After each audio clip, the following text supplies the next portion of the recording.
Baik pemirsa, Anda menyaksikan Breaking News Indonews dan saat ini yang Anda saksikan di layar kaca adalah persiapan di Aula Gedung Merah Putih KPK, Komisi Pemberantasan Korupsi Kuningan, Jakarta, di mana sesaat lagi Anda akan menyaksikan pemaparan visi misi yang akan disampaikan terkait dengan anti korupsi dalam acara penguatan anti korupsi untuk penyelenggara berintegritas atau PAKU Integritas yang akan menampilkan 3 pasangan calon capres dan juga cawapres yang berkontestasi dalam pemilu 2024. Pasangan yaitu PAKU Integritas, penguatan anti korupsi untuk calon presiden dan calon wakil presiden tahun 2024 akan segera kami mulai. Untuk itu sekali lagi kami mengundang Bapak Ibu yang masih berada di luar ruangan untuk segera memasuki tempat acara karena acara akan segera dimulai. Terima kasih.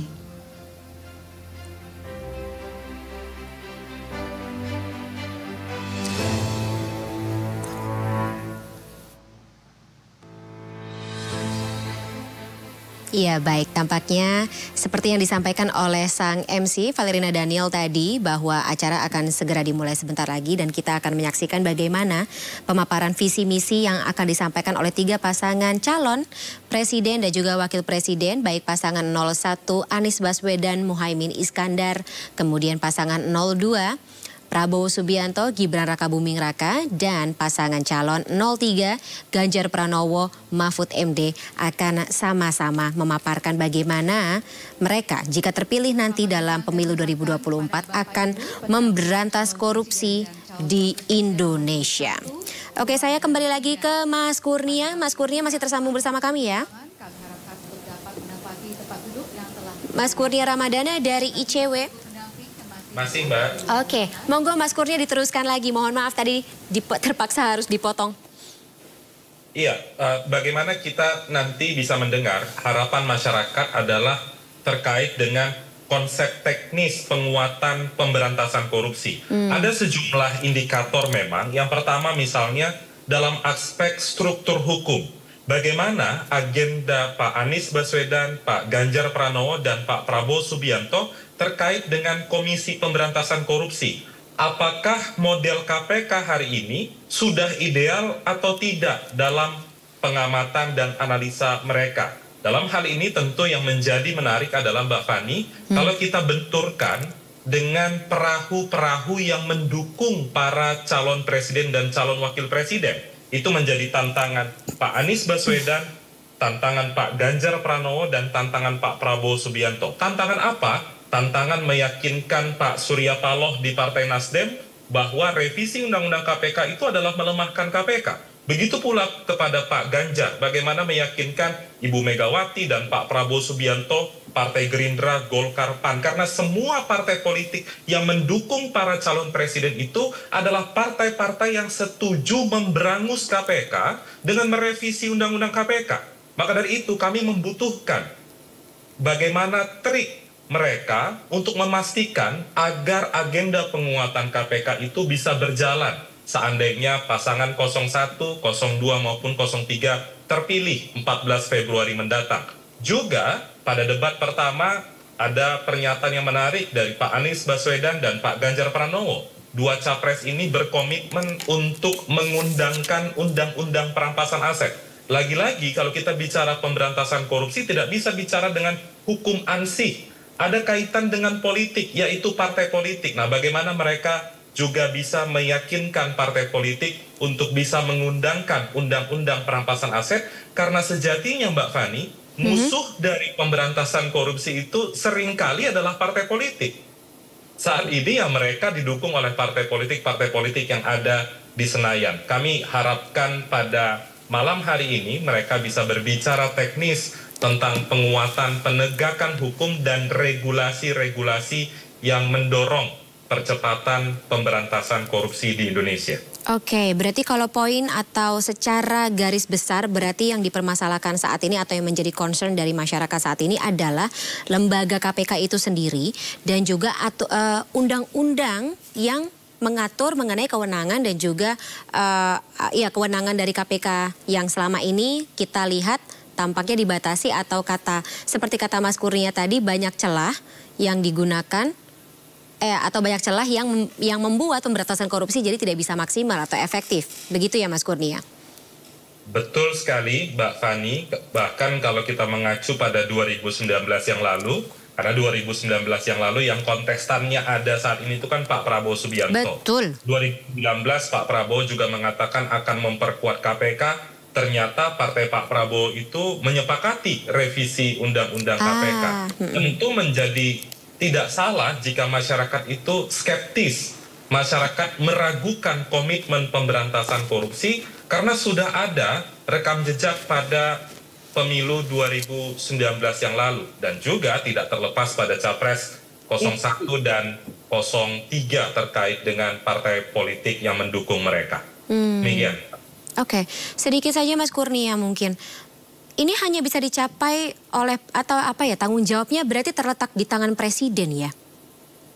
Ada dua Mbak Fani. Yang pertama, dalam aspek penegak hukum, atasan dari Kapolri, atasan dari Jaksa Agung, dan atasan dari KPK pasca revisi Undang-Undang KPK secara administrasi adalah Presiden.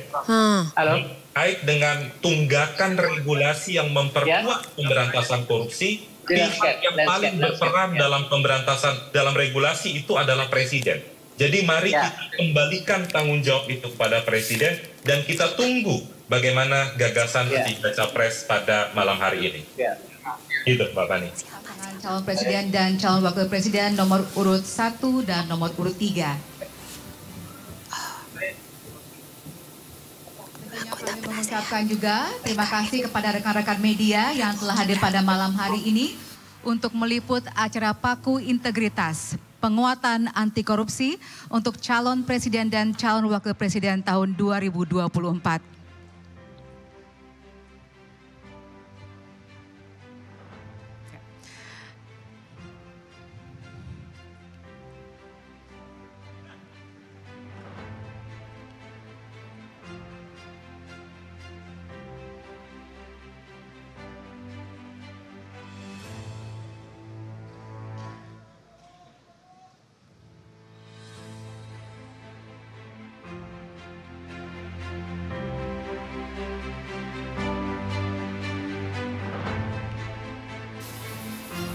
Baik, kita masih menunggu ya bagaimana dimulainya jalannya Paku Integritas di Gedung Merah Putih KPK.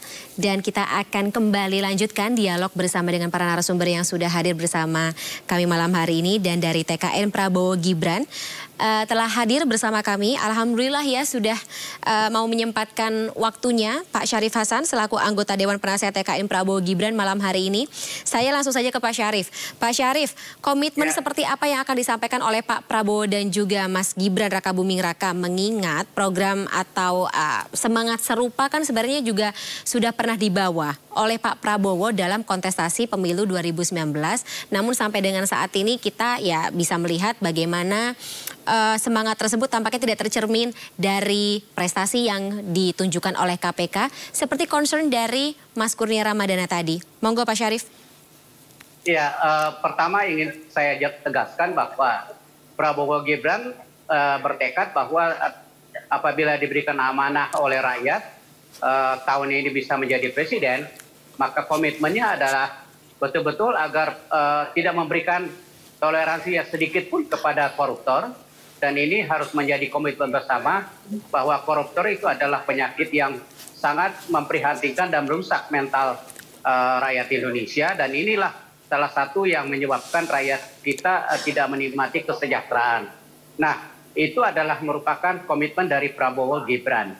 Jadi lagi-lagi mudah-mudahan kita diberi kesempatan untuk menjadi presiden, sehingga apa yang sudah disampaikan di dalam visi misi beliau, yang juga merupakan perpanjangan visi misi pada tahun 2019 yang lalu, bahwa koruptor itu harus diberantas dan tidak boleh diberikan ruang sedikit pun, sehingga rakyat kita akan bisa menikmati dan pengelolaan keuangan negara ini betul-betul ada governance-nya, transparansinya, karena bagaimanapun juga Rp1 pun uang yang ada pada pemerintah itu adalah hasil daripada rakyat, dan itu harus dipertanggungjawabkan secara transparan juga kepada rakyat.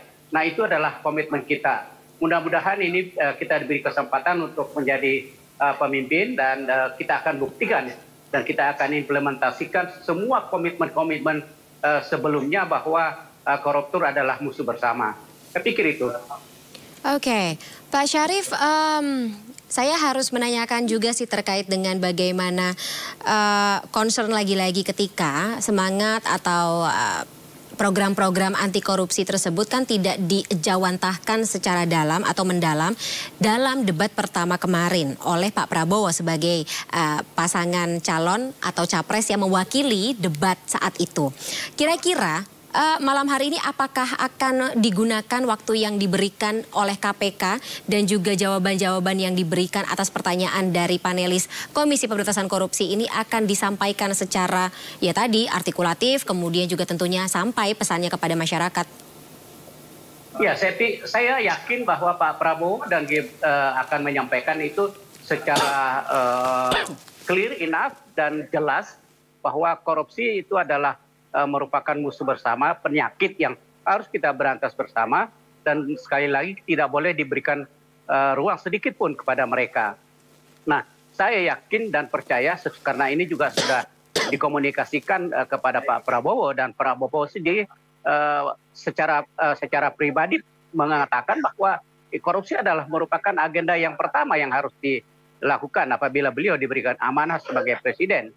Dan saya pikir malam ini juga akan merupakan kesempatan yang bagus bagi Pak Prabowo untuk menjelaskan kepada rakyat bagaimana komitmennya, bagaimana kalau dia memimpin bangsa ini, bagaimana agar korupsi ini betul-betul bisa dituntaskan untuk kita berantas bersama-sama.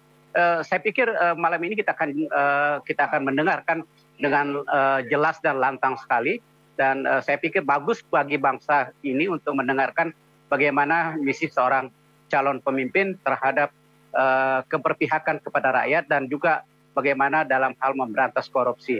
Saya pikir itu, Mbak. Oke. Bang Billy sendiri, sorry udah langsung ini ya namanya gatal, ada yang mau ditanggapi? Baik. Kalau saya mengutip pernyataan dari salah satu jubir KPK hari ini bahwa dari rundown yang akan disiapkan malam ini justru yang pertama adalah statement dari KPK. Kalau statement dari KPK saya tangkap dua hal. Tentu akan menyampaikan proyeksi tantangan dan juga potensi masalah yang akan muncul terhadap isu pemberantasan korupsi. Dan yang kedua mungkin juga menghadapi isu-isu terkini yang ada. Dan saya kutip juga di sesi yang kedua itu akan diberikan waktu 10 menit untuk capres menanggapi. Iya, betul 10 menit. Dan kalau saya melihat dalam waktu 10 menit tentu ya sama kayak kita dengan debat. Nah, dengan waktu yang sangat singkat tentu kita tidak akan bisa menyampaikan substansi dengan detail dan teknis. Tapi yang terpenting yang saya lihat adalah bagaimana ketiga paslon di malam hari ini menegaskan komitmennya. Dan itu nanti juga yang saya tunggu adalah tadi disampaikan di awal bahwa setiap paslon juga akan menanggapi dari pernyataan KPK tadi. Sama seperti tadi juga kita kan nggak tahu apa nanti yang disampaikan KPK, dan itu saya rasa menarik. Ketika katanya sih ada bocoran Bang Billy, Mas Beka dan juga Pak Syarif. Katanya dari KPK sendiri menantang capres-cawapres yang berkontestasi ini untuk mencarikan solusi di tengah polemik koordinasi dan juga supervisi bersama aparat penegak hukum lain, Polri, TNI maupun Kejaksaan Agung. Kayaknya ruwet gitu. Gimana Bang Billy, Mas Beka dan juga nanti Pak Syarif? Bang Billy dulu deh. Ya, kalau kami melihat tentu ini kan isu yang sangat teknokratis ya. Tentu kita perlu pelibatan berbagai macam unsur untuk pembahasan. Itu yang pasangan Amin selalu tegaskan dalam pendekatan semua isu, termasuk isu pemberantasan korupsi. Pernyataan-pernyataan seperti yang Mas Kurnia tadi sampaikan di awal, justru itu nanti yang akan kita buka ruang seluas-luasnya. Dan yang kedua kan kita juga akan berbicara tentang potensi koalisi ke depan. Karena petanya kan kalau kita tunggu akan bisa berubah dari peta koalisi yang sekarang. Dan tentu kalau 2 putaran gitu. Betul. Dan jika nanti itu akan dilakukan pembahasan di legislasi pun juga tentu kita akan menunggu partai koalisi siapa dan oposisi siapa, karena Mas Kurnia tadi juga sempat sampaikan bahwa ketika posisi sekarang hampir semua partai politik mendukung UU KPK yang dirasa melemahkan KPK, petanya bisa berubah. Apakah nanti akan justru diperkuat lagi pelemahannya atau justru direvisi untuk makin memperkuat sehingga KPK kembali lagi mendapatkan marwahnya. Oke, baik. Saya ke Pak Syarif dulu ya, berhubung karena gilirannya nomor 02. Pak Syarif, monggo. Tadi lagi-lagi ini merupakan suatu concern sendiri yang disampaikan oleh Mas Kurnia ketika kita tahu parpol-parpol yang ada saat ini di anggota Dewan juga mendukung aturan yang dianggap melemahkan undang-undang, dianggap melemahkan kewenangan dari KPK. Sejauh mana Pak Prabowo dan juga Mas Gibran ini melepaskan dari kungkungan. Saya tidak mau menyebut ini kungkungan, tapi mau nggak mau jadinya ya faktanya terjadinya seperti itu gitu. Ketika parpol-parpol yang ada mendukung aturan tersebut untuk melemahkan sesuatu yang seharusnya diperjuangkan oleh presiden dan juga wakil presidennya. Ya, pertama ingin saya tegaskan bahwa pemerintahan Prabowo Gibran yang akan diberikan amanah oleh rakyat tentunya akan berbeda dengan pemerintahan sebelumnya. Dan yang kedua, koalisi ke partai-partai politik yang bergabung di Prabowo Gibran ini sudah memberikan komitmen yang tegas bahwa kita akan memperkuat fungsi daripada PKPK. Dan yang ketiga yang paling penting juga adalah harus ada satu koordinasi yang bagus. Adalah management coordination di antara lembaga penegak hukum. Ini yang paling penting. Jangan sampai ada tumpang tindih. Dan yang ketiga juga mereka harus saling memperkuat semangat bagaimana untuk memberantas korupsi ini. Jadi kelembagaan yang ada, kepolisian, kejaksaan, KPK itu harus ada koordinasi yang bagus. Dan pihak legislasi tentu mendorong mereka untuk bagaimana agar kebersamaan ini di dalam koordinasi, dalam setiap pemberantasan korupsi harus terwujud. Nah inilah kalau ketiga lembaga penegak hukum ini bersatu dan ada koordinasi yang bagus, saya yakin dan percaya bahwa indeks korupsi kita akan semakin menurun. Saya pikir itu, dan jelasnya bahwa kinerja daripada pemberantasan korupsi ini akan lebih maksimal apabila koordinasi di antara ketiga lembaga penegak hukum ini akan terjadi. Dan justru disitulah koalisi yang bergabung di pendukung Prabowo Gibran itu secara eksplisit sudah menyatakan bahwa akan dilakukan koordinasi agar memperkuat bagaimana agar fungsi dan peran daripada KPK ini ke depan lebih bagus. Saya pikir itu. Termasuk parpol-parpol kuat yang berada di belakang para capres dan juga cawapres ini. Ya kalau tadi lagi-lagi, tadi kalau misalnya mengambil pernyataan dari Mas Kurnia, Gerindra sebagai partainya Pak Prabowo Subianto adalah salah satu yang cukup kita tahu gitu berada di belakang revisi Undang-Undang KPK dan cukup kuat dan juga vokal menyuarakan argumen mereka terkait dengan keputusan legislatif tersebut. Bagaimana Pak Syarif? Tentunya ini karena Partai Demokrat berada di dalam koalisi ini, tentunya Partai Demokrat akan berperan lebih tinggi bagaimana agar komitmen kita untuk memberantas korupsi. Dan teman-teman di koalisi Prabowo juga sudah sepakat untuk melanjutkan itu. Dan saya pikir dengan koalisi yang kuat ini, maka ke depan insya Allah fungsi dan peran daripada KPK itu akan semakin meningkat. Oke, Mas Beka? Ya, jadi begini, pasangan Ganjar Mahfud sebenarnya menempatkan korupsi ini sebagai extraordinary crime, kejahatan yang luar biasa. Itu setara dengan terorisme, terus kemudian setara dengan pelanggaran HAM yang berat dan juga tindak-tindak pidana yang berat lainnya itu karena daya rusaknya yang sangat tinggi, masif, kemudian terencana juga. Itu yang pertama. Dari perspektif itulah kemudian maka muncul visi misi yang menempatkan memang korupsi sebagai salah satu prioritas yang harus diberantas. Karena daya rusaknya karena daya rusaknya yang besar dan cara-caranya juga harus luar biasa nih, serius begitu. Bukan hanya kita ngomong KPK saja, tetapi juga kita ngomong kepolisian, kejaksaan, juga ngomong ke sistem di pengadilan begitu. Bagaimana kinerja mereka.